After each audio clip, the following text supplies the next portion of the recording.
Good evening sa ating mga kababayan at mga OFW. Eto na naman po tayo, mag-cheka-cheka. May mga chismis tayo, no? Kasi kanina, nag-open ako ng Facebook ko kanina. At meron ako mga nakitang nag-post sa aking Facebook ang mga nakakatawa at natatawa ako talaga. Kasi nga, binabasa ko lagi yung mga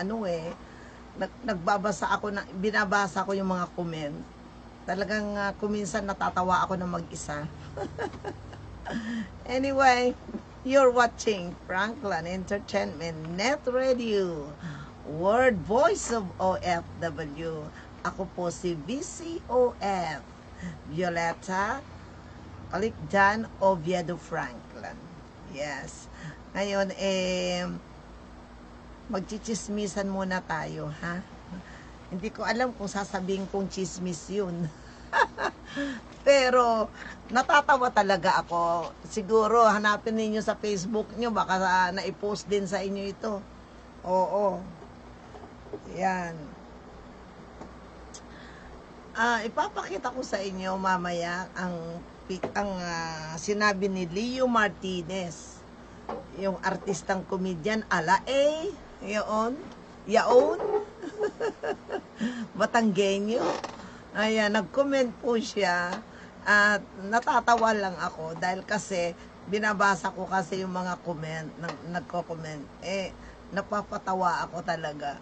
Ang sarap kasing basahin yung mga iba. Kaya nga, ito yung pagchichismisan natin dahil nga kasi nakakatawa. Gusto ko naman tumawa, hindi na seryoso lagi tayo, laging seryoso, 'di ba? Kasi alam nyo, dapat lang na tumawa tayo paminsan-minsan. Yung most of the time, kailangan tumawa tayo, smile at saka tumawa. Alam nyo bakit? Nakakabata yun Alam mo, kapag ang edad mo ay pataas na, kailangan paurong ka na, magtawa-tawa ka na, smile lagi ka ng smile. Para sa ganon ay hindi ka tatanda, di ba? Mga girls, yan ang advice ko sa inyo. Huwag kayo masyadong nakasimangot. Alam mo, napapansin ko rin sa sarili ko pag ako'y stress at nakasimangot. Parang ang tanda-tanda ako talaga, alam biro. Kaya nga, kailangan natin naka-smile. Okay? Kumusta? Kukumustahin ko muna ang ating mga Task Force Kasanag. Ayan po ang ating Task Force Kasanag. Nandyan po sa screen ko po yung logo. Ayan po. At makikita po ninyo, you try to join as for Task Force Kasanag. Para sa ganun po ay magsama-sama po tayo, di ba? Para masugpo natin yung mga magiging free na tayo, wala na tayong mga kaba-kaba sa mga crimes, sa mga corruption, sa mga drugs, di ba? Yan. Ay, may nahuli na naman sa Pasig Sa Pasig na naka-post na naman sa Facebook ko, pati video. Pero hindi ko na maipapakita dahil nga kasi na nahuli na nagsisinghot doon sa toilet ng isang lugar sa Pasig. Nahuli po. Naku, Diyos ko. Kailan kaya yan matatapos sa mga ito? Dapat hindi siguro nagparehab yun. Kaya hanggang ngayon, sumisinghot pa rin. Diba? Singhot ng singhot. So anyway, at least ang ating mga OFW, mga kaibigan, saan man dako ng mundo, at least more safer now than it used to be, di ba? Kasi nga noon ay nagwo-worry ang mga OFW natin sa mga iba-ibang bansa dahil nga po kuminsan hindi nila nakikita yung mga anak na nag-aaral. Hindi mo alam kung nag-aaral ba o nagbabarkada o nagsisinghot ng drugs. Siyempre, may allowance yan. Siyempre, si mami nasa abroad, pinapadalhan. Kaya ingat po kayo, at least man lang, maski papano, ay hindi na kagaya noon na talagang super duper na talaga ang mga kabataan na nagda-drugs, 'di ba? Ngayon, at least kumukunti na, meron man, at least hindi na yung kasing sama noon, 'di ba? Kaya pasalamat tayo sa ating Pangulong Rodrigo Duterte dahil nga po kasi at least siya po ang nag-open yan, siya po ang nag-umpisa niyan. Kaya kung ano man yung mga batikos na ginagawa ng mga ano diyan ay alam nyo na. At alam na rin natin kung ano yung mga iboboto natin, yung makakatulong sa ating gobyerno para magiging successful yung build. Alam ba ninyo, kapag natuloy lahat yung mga build na yan, at naumpisahan na yung mga iba, can you imagine, halos lahat ng mga OFW, yung mga magulang ninyo, yung mga nanay nyo, mga kapatid, kung gusto nilang magtrabaho na dito, ayan, maraming ng job. Imagine, they are going to build a new Clark City sa Tarlac. Can you imagine yan? City, meaning to say, hindi maubos-ubos ang work. Maraming work. Hindi na kayo magpo-problema sa work kasi marami. Yan. Kesa ba naman yung nagtsatsaga kayo diyan sa diyan sa Middle East na ang baba din ng sweldo, mas mataas pa ang sweldo sa Hong Kong kesa sa Middle East. Tapos minamatrato pa. Pagkatapos yung mga skill worker natin, kagaya ng engineers, kung minsan hindi naman sinasahuran, di umuwi na lang kayo at ayan na, build. Meron ang ating Pangulo ay may mega 10, build. Pinakamalalaki yun. Maliban lang dun sa mga maliliit na project. Pero yung 10, yun ang pinakamalaking project at ang San Miguel. O di ba? Yung San Miguel ay ito papatayo ng new airport. It will be the most beautiful airport, one of the best airport in the world. Di ba? Kaya very proud tayo mga Pilipino dahil kasi nga kapag yan ay natapos, can you imagine, ang mga anak natin, ang mga apo sa tuhod, sila ang makikinabang. Hindi man tayo, makikinabang din tayo, lalo na kung bata-bata ka pa, o diba? Kagaya natin. Joke lang. Ay, makikinabang pa rin tayo, diba?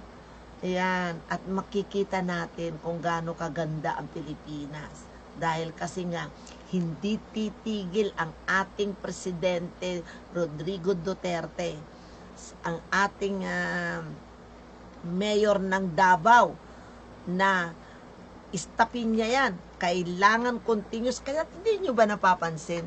Maski batikos ang kalaban, ano pa rin siya? Go pa rin. Yan ang presidente. Ganyan ang presidente. Salute talaga. Dahil nga kasi, no matter what, sa dami ng nagbabati ko sa kanya, lalong naging popular. Diba? Lalong naging popular. See? Kaya nga napaka-swerte po natin at dumating ang ating hero. I will call it hero because if it's not him, still naghihirap tayo. drug pa rin, drug dito, drug doon.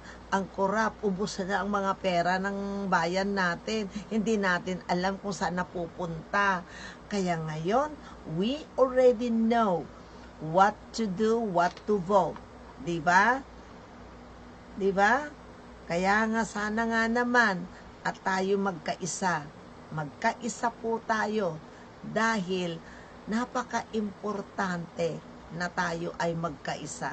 Anyway, may ipapakita ako sa inyong picture. Picture ni, sandali lang, titignan ko. Kasi nga, very interesting po ito. Super interesting talaga. Si Leo Martinez, yung si Alae, yung comedian na from Batanggenyo, Batanggenyo, hindi ako marunong magbatanggenyo, pero yung tono, kayang-kaya kong gayahin. Okay, papakita ko sa iyo yung mga picture na ang sabi, ayan, basahin po ninyo at basahin po ninyo at eto po, ayan, basahin ninyo. Ang problema ng Pilipino ay hindi komunismo. Totoo yun. Hindi militarismo.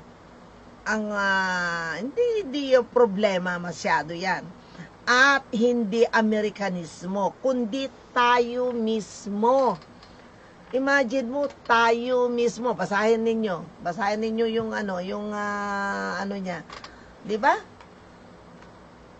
Tayo. Dahil nagsisiraan. Yan. Wala silang ginawa mula nung umupo sila, nanira ng manira.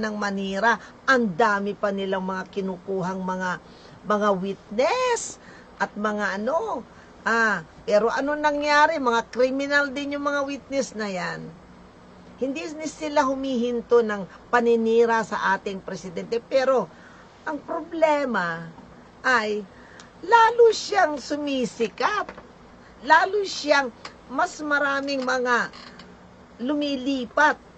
Dahil nga kasi talagang talagang sumisikat. The more you destroying our President Rodrigo Duterte, the more he's getting popular. And people likes him because the reason he show how sincere. He show how sincere.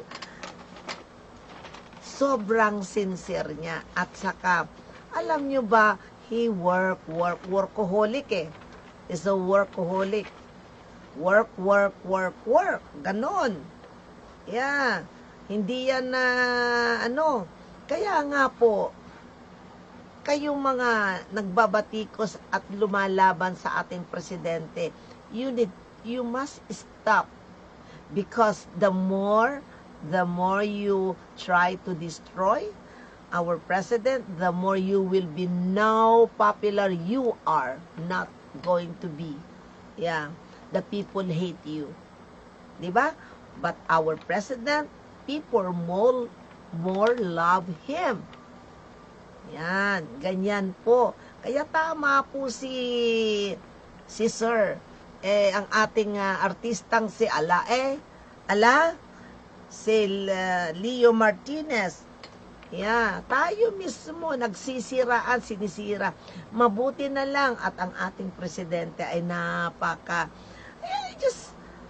talagang lawyer talaga. He doesn't care. Who cares? Ganyan. Ini-ignore lang niya yung mga nagbabatiko sa kanya. Kaya itong mga nagbabatiko sa kanya, they are blind. They are really blind talaga. At ito naman, mga bayaran na nagrarally at mga may gatas pa sa labi, trying to destroy at nagrarally at kung ano-anong pinagsabi, lalo na kay ating Vice Presidente Bongbong Marcos. Ha? Talaga siya ang nanalo, siya ang Vice Presidente. Kagaya niyan, lagi nilang sinasabing magnanakaw daw ang mga Marcoses. Aba, sino kaya ang magnanakaw?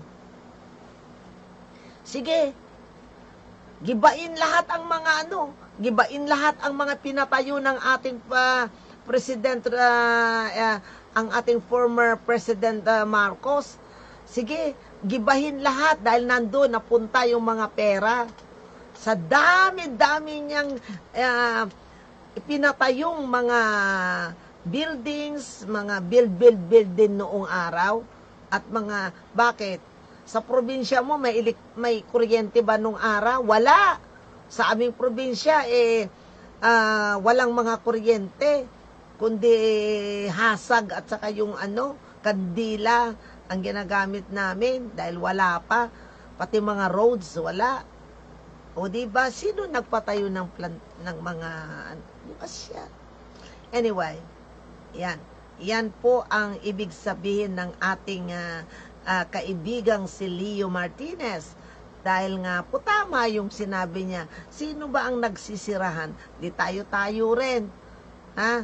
Kayo nga pala, dahil hindi ako marunong manira Nagsasabi lang ako ng totoo Eto, yung mga dyan, yung mga bayaran dyan, hindi na natakot, hindi na nahiya.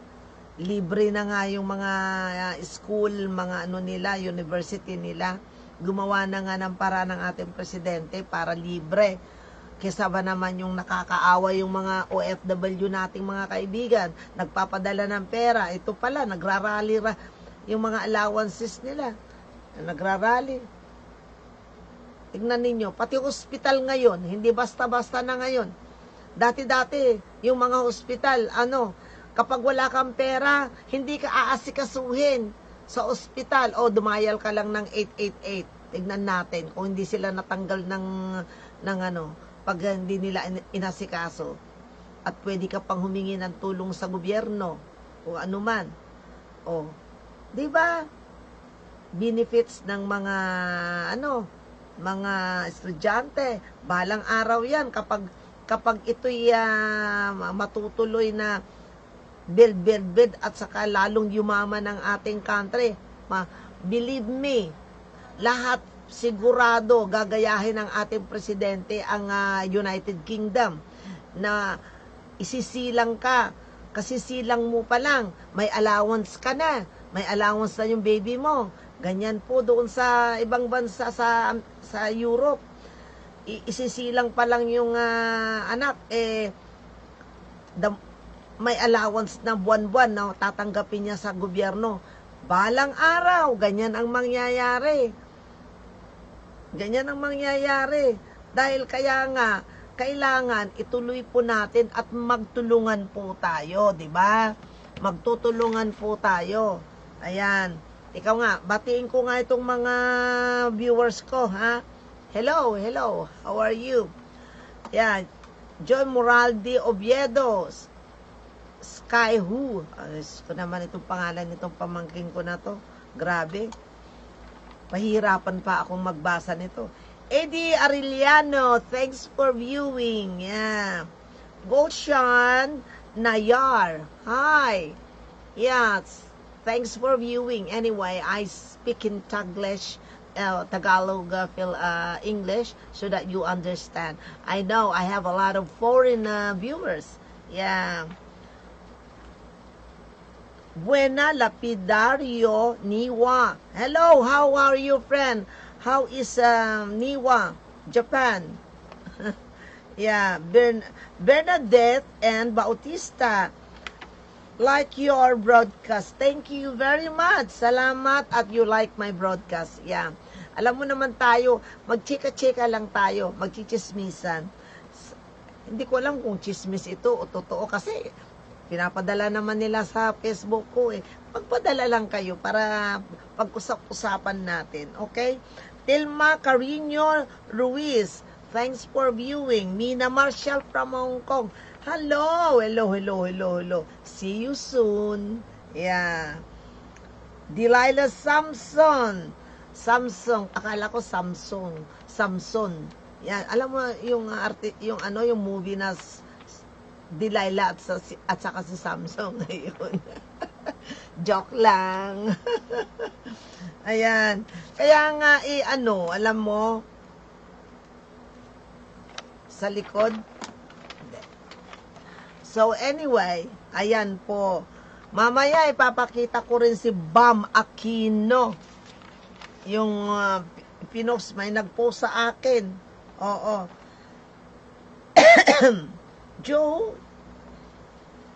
Joe Lopez. Hello. How are you? Ang tigas naman ng pagka-Lopez ko. Pasensya na. At nabulunan ako. Sino kayo? Meron ba tayong tubig diyan? Nabulunan ako. May nakaisip. May nakaalala. Sino kaya yun? Yung nakaalala. Nagsasalita ako. Nabulunan. Nangyayari ba din sa inyo yon? You are talking and then all of a sudden nabulunan kayo. Di ba sabi nila, okay, number, ayun, ganun sila.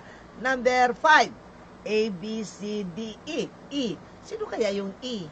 Emilio, ay yung kapatid ko. Oo. Jeff Cruz Ganado. Hi, Jeff. How are you, night chef? Yeah. Tessie Lagman Balboa. Hi. Hello from the broadcast Tessie Lagman. Siya din po ay broadcaster din po and he's a really nice singer as well. Tilma Carino Ruiz. Hi. Alma Navarro Cacho. Thank you for the viewers. Thank you po. Salamat po. Ayan. Magchismisan muna tayo. Chismis bang tawag doon? Hindi naman yata, no? Ayan. Actually, bago ko ipalitan, babasahin ko muna yung meron akong natatawa ako dito kay Leo Martinez sandali. At babasahin ko muna yung ano niya. May nag-comment dito natatawa ako At ang sabi dito, the biggest problem of the Philippines is Filipino people itself. Totoo yun. Itong nagsabi Avic B. Salvador. Totoo naman talaga. Totoo naman. Kasi nga, tingnan mo nanalo na nga si presidente natin. Pagkatapos, eto pa, binabatikos kung ano-ano pinagkakagawa. O, ayan, tuloy. Ayan. Malapit nang makulong yung mga naninira na yan.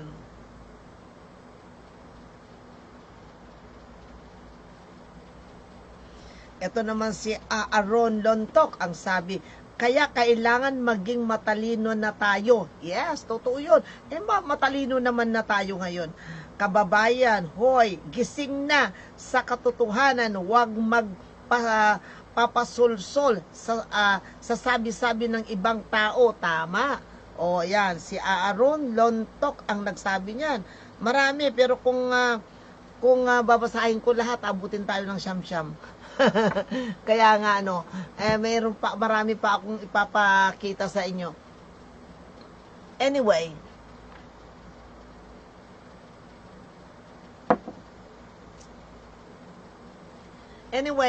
ano po, yung bang ang problema po talaga natin ay alam mo, they cannot accept na lose sila, na natalo sila, ganun. Kaya ayan, maraming batikos. Ngayon, heto, maipapakita ako sa inyong picture uli ni Bam Aquino. Tignan nyo ito. May nag-send sa akin nito nagpadala sa akin sa Facebook ko. Ayan. Basahin po ninyo kung agree kayo dyan. Kasi, alam nyo, in-explain ko yan kahapon In-explain ko kahapon. Tungkol po dito sa, yesterday, ang yung programa ko kahapon, in-explain ko. Eto, mga tira-tirang pagkain galing sa restaurant dapat ibigay sa mahihirap. Hello, Bam Aquino. You must be joking, ha? Tira-tira ibibigay mo sa mga mahihirap. Ano yun? Ha? Meaning to say, yung mga mahihirap, para lang sa mga tira-tira. Ganun ho ba? Kagaya ng mga katulong na sa mga, yung mga helper, na yung mga tira-tira ng amo, yun lang ipapakain. Ano ba? Iyang words mo kung minsan, ingatan mo yung mga words mo dahil nga kasi, nakakasakit ng damdamin. Tira-tira ipapakain sa mga mahihirap. Ito, kung sino man ang nag-post nito at kung ito ay words ni Senator Bam Aquino, ay I don't think that I like it myself. Hindi ko gusto ito dahil kasi nga, nag-post ay si Ryan Aaron Lumbira Sagutan. Yan. Ryan, Mr. Ryan, itong mga tira-tirang pagkain galing sa restaurant dapat ibigay sa mahihirap. Ang pangit naman, ito, maraming nag-post dito. Credit, salot ng lipunan, si Bam Aquino, ayan. Elmo Baldio, siya po ang nag-post. Tinan mo, ang daming galit sa iyo sa sinabi yung words na yan. Ayan, ang sabi naman ni Dan, si Mr. Dan, oo nga, at gusto niya sa mga tao na magmukhang alipin. O, tama? Kaya nga, ang daming batiko sa iyo dito. Idiot ka, Bam. Ano ba yan? Teka, huwag ko nang basahin yan. At maraming talagang galit na galit sila sa kanya. Dahil nga po kasi, tira-tirang pagkain ay ipapakain ang mga restaurant. Yung restaurant na yan, inihalo-halo nila yung yung sobra ng mga tao na kumain. Aba, you are a really, really bugger you are. Kasi nga, hindi ka mo dapat nasabihin yan dahil kasi actually yung mga mahihirap, lalong mas masarap pa nga ang kinakain ng mga yan eh. Dahil kaya nga sila kuminsan kaya sila mahirap dahil kasi ang gusto nila masasarap na pagkain. Binibili nila yung hindi sila masyadong nagtitipid dahil ang gusto nila makakain ng masarap. Ayun. Kaya ikaw ay wag ka namang ganyan. Yung words na yan, lalong bumaba yung tingin nila sa'yo. Dahil nga kasi, siguro ganyan ang ginagawa mo sa mga katulong mo. Mga tira-tira ay ibibigay sa mga katulong mo. Ha? Ganun ba? Never. Ako, sa totoo lang, God knows. Pag kumain ako, kasama ko ang katulong ko. Sa harap ko, mismo, salo-salo kami, parang pamilya. Ganyan ako pag nagmahal sa mga assistant ko, mga katulong ko. Hindi ko sila tinuturing na katulong. Tinuturing kong pamilya. Kung anong kinakain ko, kinakain din nila. Ganon ako. Kaya siguro, yung words na yan, sulat na yan, kung sino man, ay, it's not really, really nice. I'm sorry, but it's true. Kaya mag-ingat kayo sa mga words na sinasabi ninyo. Dahil nga kasi kung mga mayayaman kayo, ay parang alipin na ang trato ninyo sa mahihirap. Hello? Pantay-pantay lang, ha? Pantay-pantay lang. Nagkataon lang na ikaw ay pinanganak na mayaman at sila pinanganak na mahirap. Pero sa totoo lang, pare-parehas lang. Grabe. Asar ako sa ganyan. Yung mga mata pobreng mga ganyan. Asar ako sa totoo lang. Yeah, dahil nga kasi para silang para silang sila na lang yung hari ng Pilipinas na mga restaurant, mga tira-tira ay dapat ibigay sa mga ano yun? Kung ako'y mahirap, pakakainin mo ako ng tira-tira ng restaurant, hindi mo alam kung saan nanggaling yung mga lintik na yan, kung ano yung mga naihalo dyan, kung mga laway nila, kung baka may AIDS pa sila, or yung mga kumain, may mga hepatitis, mga ganon, katapos ipapakain mo. Ano yun? Actually, yung mga mahirap, ang sasarap pa nga ng kinakain nila eh. Minsan, may nag-imbita sa akin, mahirap lang siya ha. Nagtatricycle lang yung asawa niya at siya naman nagtitinda lang ng barbecue. Pero nung binisita ako at pinakain ako ng lintik na hindi ko super sarap. at ang daming putahe pa. Oh, kala mo, meron, hindi lahat. Meron din yung mga mahirap talaga na wala talagang maibili, ano lang. Pero, hindi naman yung ano na sasabihin mo na lahat na mahirap, ibibigay yung mga tira-tira sa restaurant, sa mga ano. Okay lang kung ano, yung okay lang kung ano, yung bang nakikita mo mismo na talagang galing sa kusina na may mga extra doon na hindi na i-serve. Ayun, pwede rin, siguro. Pero yung mga tira-tira, ang ibig sabihin ng tira-tira, pati tira-tira na mga na ibinibigay na hindi nakain ng mga guests o mga customer, o di ba? Pero pangit na words 'yan, di maganda. Hindi ka na nag-iisip. Anyway, hello my friend Tony Galvez from Cubao, 9th Avenue. Hello.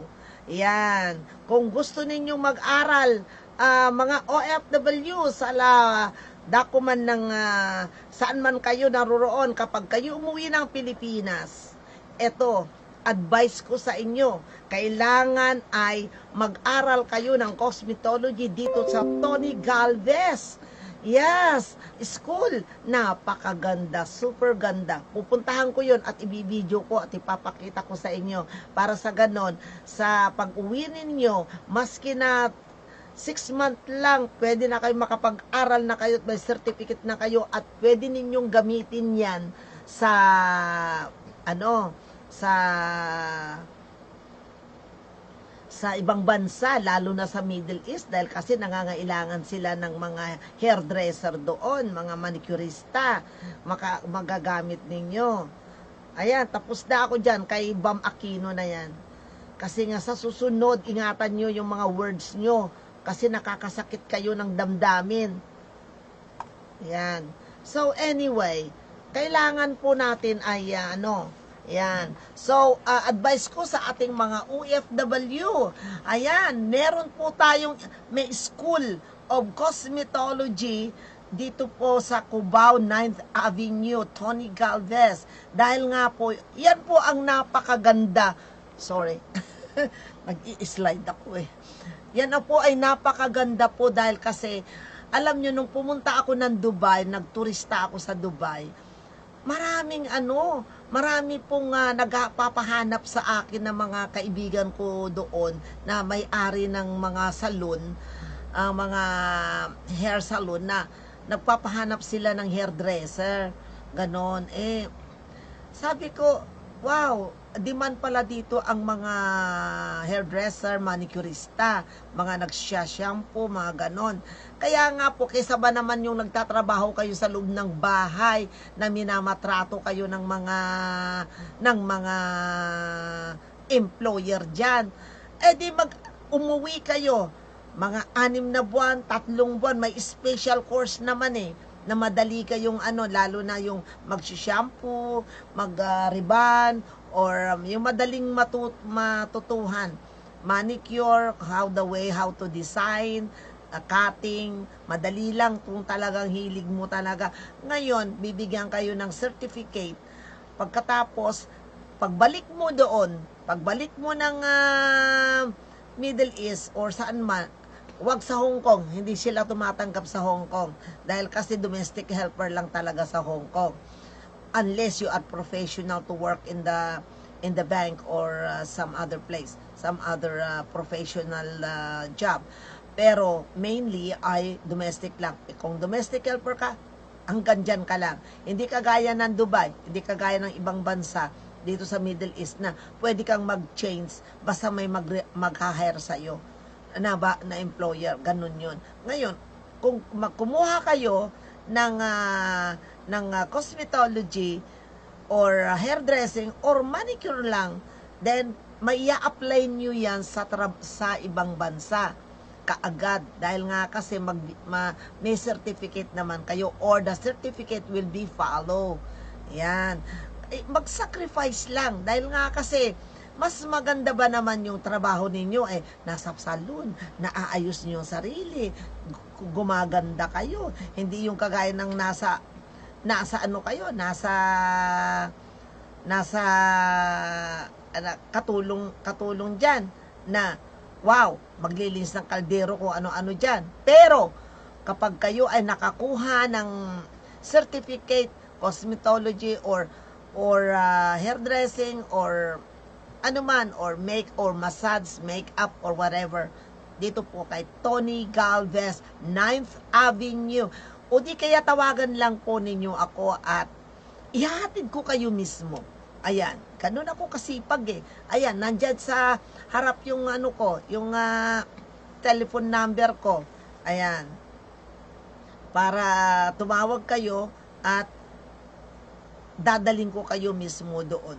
Napakaganda, super ganda. Sa susunod, pupuntahan ko yon at pupuntahan ko yung school ni Mr. Tony Galvez at ibibideo ko at ipapakita ko po sa inyo para sa ganun makita po ninyo mga OFW. Concern lang ako dito sa mga aking mga kababayan na OFW dahil ako'y naging OFW din nung araw. Kaya alam ko kung gaano kahirap yung malayo ka sa mahal mo. O, di ba? Yan, matagal din ako nag-work noon. But just one of the lucky dahil kasi nga po ay tupad ko yung pangarap ko. That's why God is so good.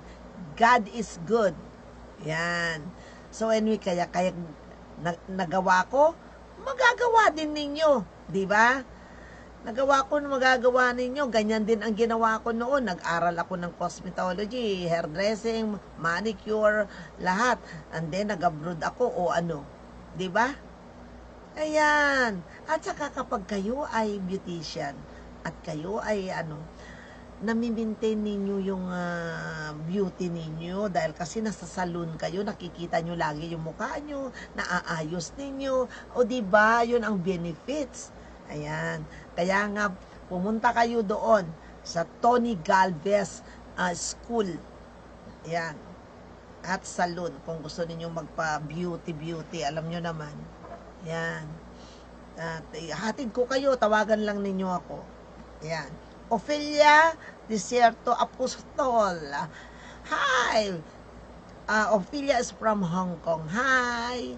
Yeah, Mercy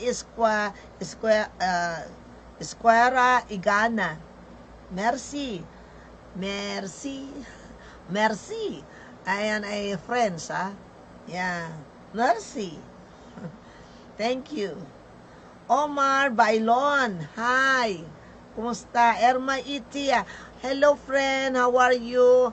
Please, I call you this afternoon. Sana nga maparentahan na yung 1402. So anyway, thanks very much for my viewers. Salamat po. At marami pa tayong pag-uusapan. Marami pa. Dahil po kasi ay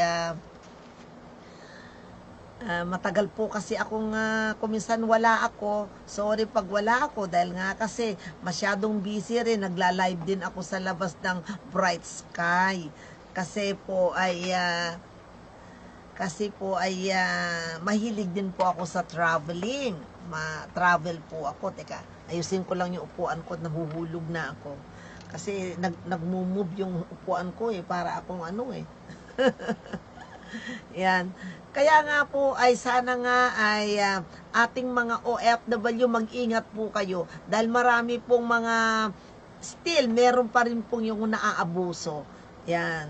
Kaya nga ingat po kapag eto po, bigyan ko kayo ng tip ha dahil kasi may mga tumatawag sa akin, meron pong nagme-message sa akin tungkol po dito sa may mga CCTV hindi na maubos-ubos yan na may mga talaga itong mga Arabo na po talaga, grabe.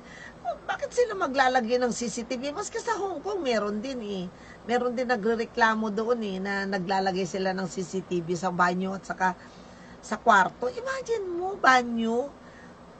Ano ang purpose nila sa banyo? Hindi ka naman makatakas doon sa banyo, dahil maliliit lang yung window, bakit sila maglalagay ng ganyan? Ng CCTV sa banyo, ha? Kaya ngayon, takpan ng mga tuwalya, takpan ng mga dyaryo. Maglagay ka ng dyaryo all over the bathroom. Para sa ganun, lalo na sa taas at saka yung mirror mo. Bago ka maligo, lagyan mo muna ng towel yung mirror mo. O kung may mirror, o tanggalin mo yung mirror o whatever. Ganun. Kasi nga, mga abuso yan na, mga siraulo yan na. Ayan. Pagkatapos, ipopost ka sa mga kaibigan nila. Eh di wala na, naging bold star ka na. Anyway, hindi bali na lang kung hindi bali na lang kung wala doon. Tapos sa kwarto din. Eh paano kung nagbibihis ka, di naka-CCTV na. Ayan. Kaya lagi kong ipinapaalala, every time na may programa ako, pinapaalala ko po sa inyo na takpan. Kumuha ka ng yung tela o yung shelves diyan o kumot, takpan ninyo para sa ganun So anyway, laging naka-charge ang mga phone nyo. Kung maaari sana may dalawa kayong phone, yung isa hawak ninyo, yung isa nakatago lang. Dahil just in case at pumasok yung amo mo doon sa kwarto nyo, ay switch mo kaagad. Kailangan fully charged lagi yung video para ma-video kung anong ginagawa niya sa iyo, para sa ganun ma-report mo kaagad. Isang haplos lang, isang lang sa iyo, yung mga mag-aabuso ay i-report agad. The reason kaya mo i-report agad dahil eto po, sa susunod, hindi lang haplos na yan. Then, after that, rape na. Ayaw mo, re-raping ka na. Oo. Kaya kailangan yung first na haplos-aplos sa'yo ay report ka na kaagad at lumipat ka na. Huwag mo nang hintayin na ma-rape ka pa dyan. O, okay, kung re-rapin ka, patayin ka pa, ayun, kagaya ng nangyari yung mga previous na mga namatay na mga OFW na inabuso. Yan. Ngayon, eto, kapag ikaw ay hindi ka marunong na magluto, yung ipapaluto sa'yo, hindi mo marunong lutuin, huwag mong ipilit na lutuin o magbaka sakali ba, dahil kapag ikaw ay nagluto, pagkatapos ay hindi niya nagustuhan, mali yung niluto mo, ay nako, meron pong isang OFW dyan sa Middle East na hindi niya nagustuhan yung tinimplang kape, pinainom siya ng Sunrox bleach. O di ba? Ngayon na ospital, ewan ko lang kung buhay pa o hindi na buhay o okay na siya. Ayan. Kaya nga po, napakasalbahe po nila. Kaya kailangan mag-ingat po kayo. At kung maaari sana, wag na kayong pumunta ng Middle East, especially yung Qatar, mga Kuwait, mga Dubai, pwede pa. Dahil sa Dubai, more civilized ang mga tao doon. Hindi masyadong doon. Okay pa sa Dubai. Kasi nga, 2 beses na rin akong nakapunta ng Dubai. Nagturista ako, ay talagang makikita mo talaga yung mga kababayan po natin doon na talagang they work so hard. At medyo modern na doon. Hindi kagaya ng mga ibang lugar sa Middle East. Kaya nga po meron pa po yung yung nirip na nga, hinatay pa. At saka hindi lang yun, ha? Eto, bigyan ko kayo ng tip. Ang maleta po ninyo ay laging nakalock. Huwag hayaan nakabukas ang maleta. Dahil just in case, ayaw sa'yo ng amo mo, may nagawa kang mistake lang, nako, lalagyan nyo ng pain yung yung maleta ninyo, maglalagay ng alahas niya or ano man ang ilalagay niya doon para kayo ay pagbintangan, kunwari na ikaw ay kinuha mo, mga ganon. And then, hindi ka nasuswelduhan, ikukulong ka pa, lalo na kung ayaw sa'yo, ganon ang gagawin sa'yo. Lalo na kung medyo hindi kanya type na magtrabaho dahil kasi nga marami, hindi kayo magkasundo, ganun ang gagawin nila. Magpapain sila, ilalagay nila sa maleta mo, kaya kailangan ang maleta mo ay nakalock para hindi sila makapaglagay ng anumang bagay sa maleta mo. Importante yon. Kaya yan ay tip ko sa inyo, wag na wag nyong hayaan nakabukas. Lalo na kung ang amo ninyo ay salbahe, alam ninyo na talagang medyo tagilid kayo sa amo dahil kasi nga konting bagay lang nagagalit, konting bagay sinasaktan ka, naku, kailangan nakalagay lahat ang mga gamit mo. Huwag ka maglalagay sa aparador, whatever. Ilagay mo lahat sa maleta mo mga gamit mo. Para sa ganon, at least, hindi siya makapaglagay ng anuman dyan. Ganon. Okay? Kasi marami nang nangyaring ganyan sa Hong Kong. Sa Hong Kong, yan ang ginagawa nila. Pag ayaw nila sa katulong nila, ay naglalagay sila ng kunwari, alahas, pera, o kunwari nawawala yung pera nila, tapos kunwari nakita nila doon sa maleta mo, sa mo, ganon. At kung may susi ka sa kwarto mo, pag umalis ka, kailangan ilak mo yung kwarto mo, para hindi sila makapasok. Yun, lalo na kung alam mo na salbahe yung amo mo, ha? Ganon ang gagawin mo lang. Be careful, kailangan mag-wise ka rin. Gamitin ito. Hindi na lang yung basta na lang ha? Kasi mahirap na. Mahirap kayo mga kababayan ko dyan, mga OFW. Ang company naman, for example, you're engineers, you are working in a big company, sa mga malaking firm na you are engineer, architect. Ngayon, kapag hindi kayo binayaran ng isang buwan at na-delay, huwag niyo yung hayaan na madili na naman ng another second month. Mag-report ka agad. Yung mga iba kasi, inabot pa ng 6 na buwan. Hala! Yung isang buwan na hindi ka binayaran, ay kulitin mo na. At mag-react ka na, isang buwan o 2 buwan na hindi kayo binayaran. Marami pong ganyan po dyan sa Middle East, yung 1, 2 buwan hindi pa nasahuran, mga ganon. Ay, huwag kayong papayag. No. Kailangan mag-report agad at lumipat kayo ng company habang nandyan na kayo. Ganon. Anyway, hindi bale. Malapit ng mag-apply na kayo kaagad. Mga dito sa New Clark City at saka dito po sa airport. Kasi million na ang kailangan po nila dyan. Milyon na trabahador ang kailangan. Yan. Anyway, thanks for watching, Fabro Lia Castro. Yeah, salamat. Yeah, and Donnie Tong, thank you for watching. Yeah, FRMG, Rondi Saliman, hi. Salamat po sa mga viewers. Salamat at hindi nyo ako nakakalimutan. Yeah. Arnold Pineda from Hong Kong. Hello, friend in Hong Kong. Yeah. Ayun. Malapit ng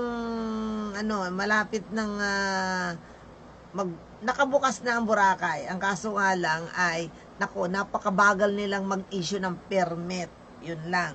Olivia Ocampo, thanks for watching. Yeah, thank you for watching sa ating mga kaibigan. Ayan. Sana nga naman po ay you are in a good happy health ay good. Okay? Importante happy. Ayan. Kailangan very happy tayo. Hindi tayo sad. Maski gaano ka busy ka, maski super duper busy, kailangan at least smile. Alam niyo kung paano mag-smile? Ha? Manood kayo ng comedy. Maski dyan. Oo, yung medyo nakakatawa para kayo tumawa. Ako ang style ko, bubuksan ko yung Facebook ko,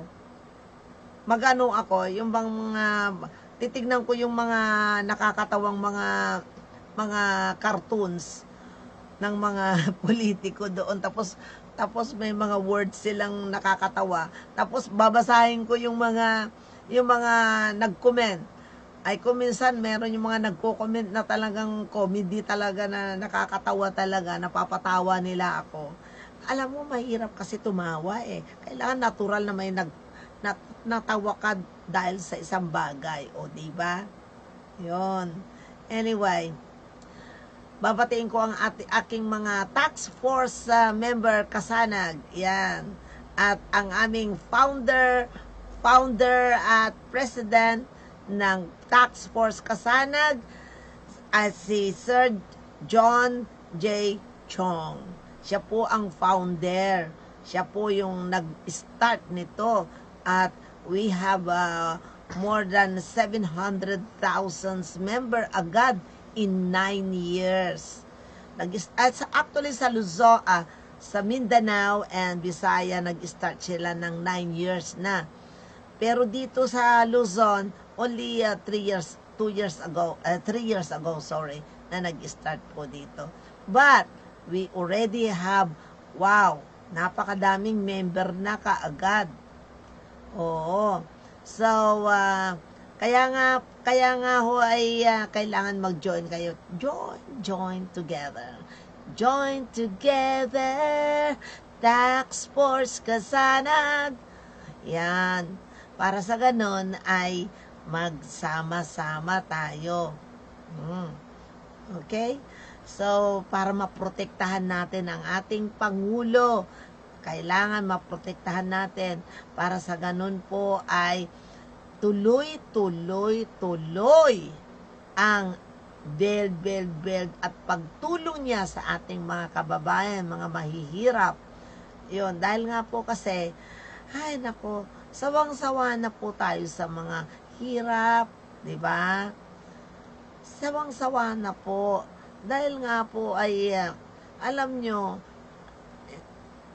nung bago umupo ang ating presidente, nakita nyo naman kung gaano kahirap ang buhay natin noon.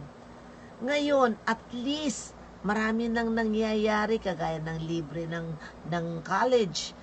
O, di ba? At pwede pang magpautang ang ating gobyerno para sa mga allowances pag nag-apply kayo.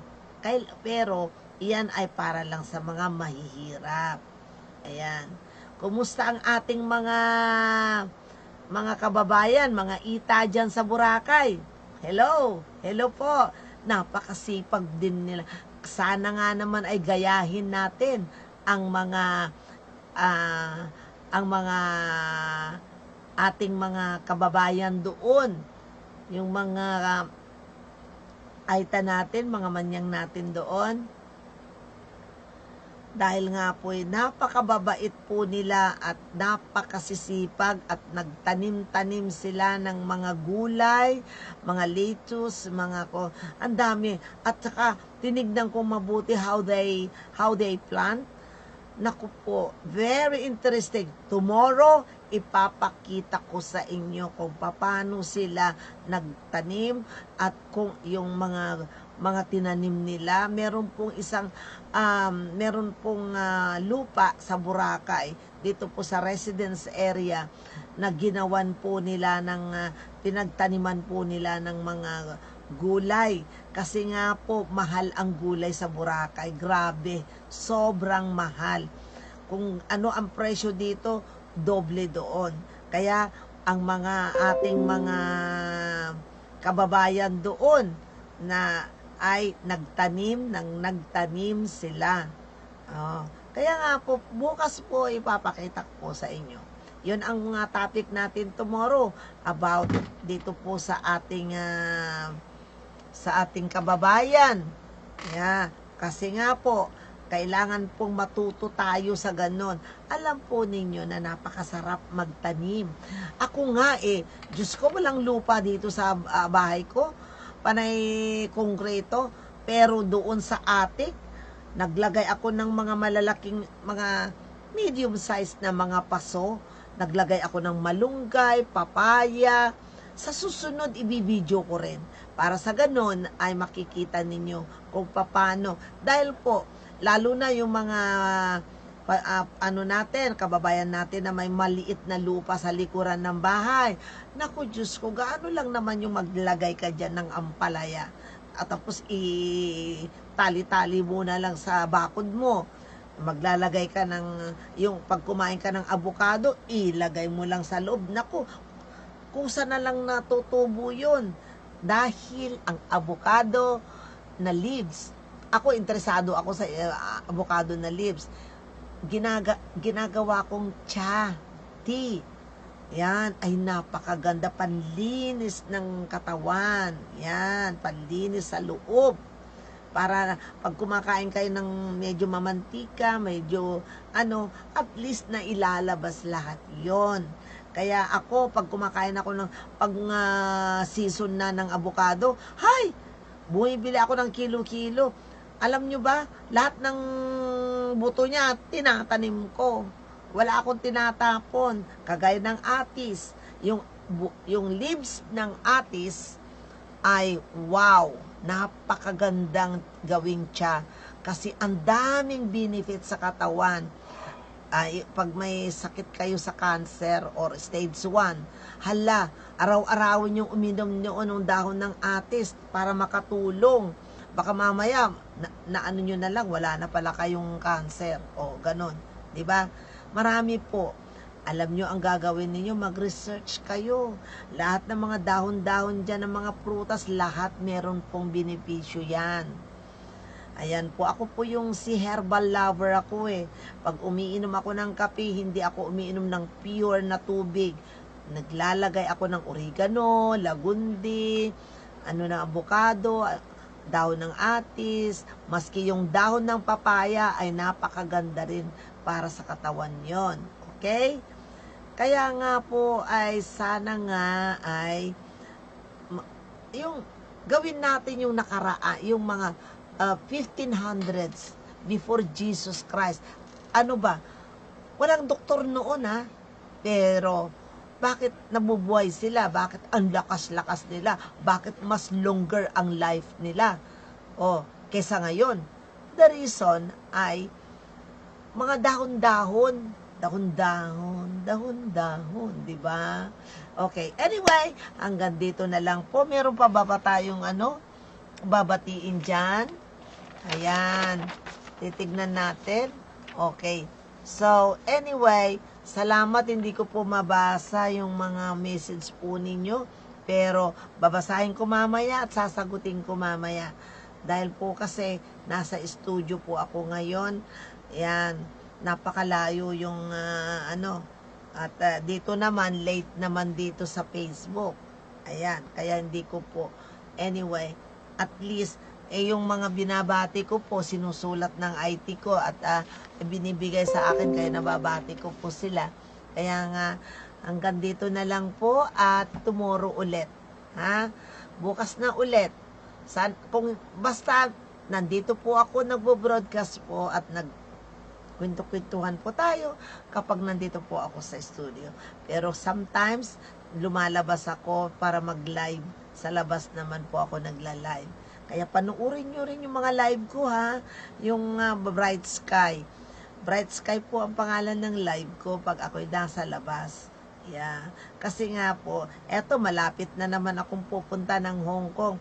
Ibibideo ko yung harbor at saka yung convention. Yan, ilalive ko na uli. Kaya meron na naman po akong Bright Sky na naman po ako. So, isang linggo lang po naman. Pero, din ako. Pero magla-live pa rin ako ng OFW. Diba? Mga ating mga word voice of OFW. Ayun. Ayan. Okay. Ayan. Kaya nga, hanggang sa 1 oras lang po tayo magcheka-cheka. Dahil nga kasi may limit. Ayan. Sinisinyalan na ako ng IT ko na 1 hour na daw ako. Kaya pasensya na. Joke lang. Smile na lang kayo, smile na lang kayo. Yan, dapat ay masaya, maski maraming problema. Dapat ay tumawa at maging masaya. Diba? Okay, bye-bye! You're watching Franklin Entertainment Net Radio, Word Voice of OFW, at hindi lang OFW, mga ka-DDS ko dyan, at mga kababayan ko, mga mothers, hello, kailangan laging mabango, ha? Pagdating ni Mister, ay dapat mabango at presentado kayo. Para sa ganon, masayahan si Mister. Ganun po yun. Huwag pong mabaho, dahil nga po kasi, naku, baka mamaya, sa kabila naman pupunta si Mister, instead na dyan. Joke lang. Kasi nga po, kaya kailangan ay asikaso. Yan. Kung ikaw naman ang nagtatrabaho, si Mr. ay nasa bahay, kailangan mga mister, kailangan ihanda ang pagkain ni Mrs. at kailangan malinis ang bahay din, di ba? Ayun din po. Hello, Word Voice of OFW, Franklin Entertainment Net Radio. Ako po si VCOF, Violeta Calicjano Viedo Franklin. Alright. Kumusta lahat dyan, mga Tax Force Kasanag? Ayan. Ay, meron pa pala akong sasabihin. Huwag natin kalilimutan ng ating mahal na Amy Marcos. Dapat uupo din siya, ha? Kasi nga, yan po, Bongo at si Calvo, si General Bato, yan din. Yan mga iyan talagang wow, strong. At hindi lang yan, si Grigo Villica, yan, top number 3 ko yan, dahil po kasi talagang napakadami nang naitulong yan. Yan ay talagang hate na hate din niya ang corruption, mga drugs, mga ganyan. Kilala ko po si Grigo Villica dahil nga po kasi kasama ko po din siya sa CCL, Capital Christian Leadership.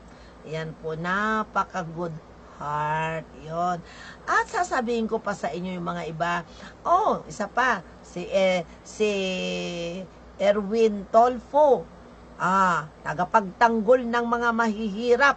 Wala na, hindi na sila pupunta hindi na sila kukuha ng abogado. Siya na mismo ang tumutulong.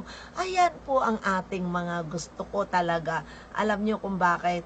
Makakatulong. At saka alam mo na walang bayad. Tutulong na walang kapalit. Yan po ang maganda. Di ba po? Yan. Huwag kalilimutan. Dahil nga po kasi, kailangan ang kasama ng ating gobyerno ay yung mga compatible. Para pag compatible sila ng yung mga mananalo at ang ating gobyerno, wow! How good it is, beld. At saka, hindi lang yan, baka napakadami pang mangyayaring magaganda. In the future, we might be, wow, richest country in the world. Yan ang pangarap ko. At surely, pangarap ng lahat. Kasi, kapag rich ang country natin, walang mahirap. Tandaan nyo yan. Walang mahirap pag tayo ay umasenso. Dahil sa dami ng mga turista na mga investor pupunta sa ating country, maraming job na mangyayari. Okay? Anyway, ayan, dito na po ako, Franklin Entertainment Net Radio, Word Voice of OFW. Bye-bye! Ayan, smile!